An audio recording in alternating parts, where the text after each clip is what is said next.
A little snake was being burned by a big fire. It was about to be roasted to death. It begged a shepherd to save it. The kind-hearted shepherd threw a stick into the fire pit, and the little snake climbed up along the stick. To prevent the scales on its body from falling off, the shepherd used clear water to cool it down. Actually, this little snake was no ordinary one. It was the prince of the snake kingdom. To thank the shepherd for saving his life, the snake prince decided to take him to the underground palace. The shepherd followed the snake prince all the way. After crossing high mountains and lofty ridges, and passing through an endless deep mountain and old forest, they came to a cave. The snake prince signaled him to move the huge stone at the entrance of the cave. The palace was right below the huge stone. The shepherd obediently did as he was told. Sure enough, there was a bottomless cave. The shepherd then climbed down the steps one by one. Finally, under the leadership of the Snake Prince, the shepherd arrived at the legendary Snake Kingdom. Two big snakes guarded the Snake Kingdom. The Snake Prince explained to them that the shepherd was invited by himself. Then they walked into the interior of the kingdom. It was even more magnificent inside. Ceilings and pillars inlaid with colored glaze and agate could be seen everywhere. At the end of the palace, the king sat on the throne. He was a snake that had lived for more than 100 years. When he tapped the ground with his tail, he could make a deafening roar to intimidate the shepherd. The shepherd trembled with fear. Seeing this, the Snake Prince quickly told his father about how the shepherd had saved him.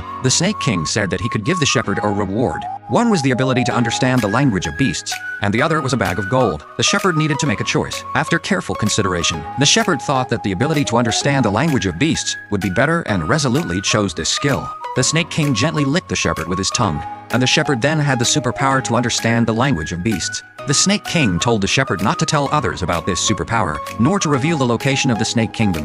The shepherd agreed to the Snake King's words. After thanking the Snake King, he left, however. As days passed by, the shepherd's life didn't change because of this skill. He was gloomy all day long, until one day, when he was herding sheep under a tree. Two birds on the tree were talking. They said that there was gold buried under this big tree.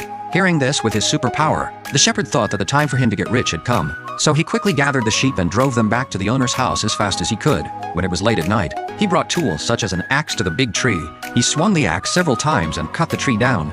The shepherd quickly started to dig with his hands. Efforts pay off. Soon he dug out a basin full of gold from it. He used this gold to change his fate. He quit his job as a shepherd, bought a luxury house, got married, and had children, and his life was complete.